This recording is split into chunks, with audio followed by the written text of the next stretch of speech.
my background is kind of interesting. I started out as a music major. I studied at Northwestern University, and my goal was to be a concertizing saxophonist, saxophone soloist in music for saxophone and string ensemble. And I'd become interested in it in high school and was very dedicated to it, and went to Northwestern to study with a particular professor, Frederick Hemke. And was doing concerto competitions and things like that, and got to play with the Chicago Symphony Orchestra as a soloist as the result of a competition that I had entered, and realized that I'd probably reached the height of my career as a classical saxophone soloist at that point in time. So I got a little bit skeptical about my career prospects in that arena. I was also studying jazz and blues and rock and roll and soul and funk music, because my father's a musician, and that was going on in the house as well. So I kind of shifted what I was doing to what I really found was my true calling, and that was more, popular and soul music and jazz. At a certain point in my college career, I was trying to figure out how I was going to make that all work, and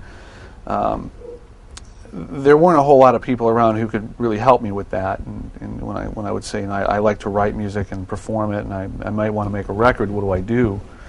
And there wasn't a lot of advice. And being a young kid, I decided, well, maybe I should switch and get a degree in economics instead. So I did that, and I went on a very different track. I went to work for a consulting firm, and was working with healthcare corporations and consulting on various different management issues, and then did what all undergrad business majors need to do and go and get an MBA after a few years working in that field. So I went to the University of Chicago and got my ticket punched, and I got an MBA. And the funny thing that happened is that when I was in the program and kind of having to put together marketing plans and learning all about competitive strategy and analyzing different industries, I started to figure out how I might be able to have a recording career, which is what I really wanted to do all along. I really had no intention of going back and working in consulting or strategy or that kind of thing.